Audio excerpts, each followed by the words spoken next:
Таны хөл жинхэнэ биш юм байна. Тийм ээ, хиймэл. Харин миний тэсвэр төвчээр тарих уран зураг бүгд жинхэнэ.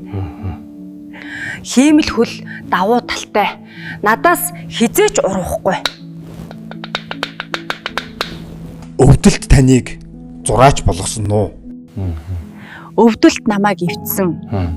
Харин зураг л намайг дахин угсарсан. Яагаад та үргэлж өөрийгөө зурдаг вэ?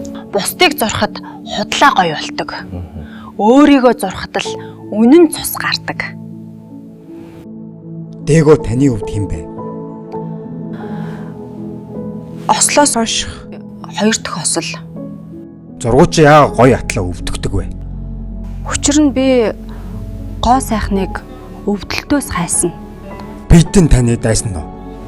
Үгүй, миний бие намайг байнга сануулдаг байсан. Чи амьд байна. Тиймээс өвдөн. Хайр таныг бүтээсэн үү? Үгүй. Хайр намайг хугалсан. Би хугархаагаараа урлаг хийсэн.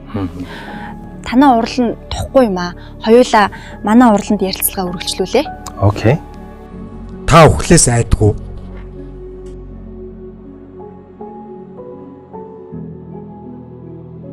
Би төгсгөлийг хүлээдэг.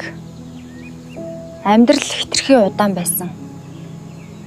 Таны амьдрал ажиргалтай байсан уу? Заримдаа. Тэр нь ихэнхдээ согтуу үед. Өвдөгөөсөн бол Фрида байх байсан уу? Өөр Фрида байх байсан. Гэтэ энэ Фрида биш.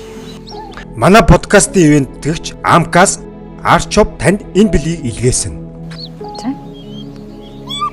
Уран зургийн хэрэгслийн бөөний төв хаяг, урт цагааны зүүн гэрлэн тохиотой уулзуурын зүүн урд Амка Арт Shop. Чи өвдөлтөө нууж амьдрах уу? Эсвэл түүгээрээ бүтээл хийх үү? Би өвдөлтөө нуухгүй. Учир нь нуусан өвдөлт ялзардаг. Харин бүтээл болсон өвдөлт амьдрдаг. Би бас чамд бэлэгтэй. Нэг хөлтэй сандал. Тэнцвэргүй сууж сур. Амьдрал чамайг хизээч тэгш суулгахгүй.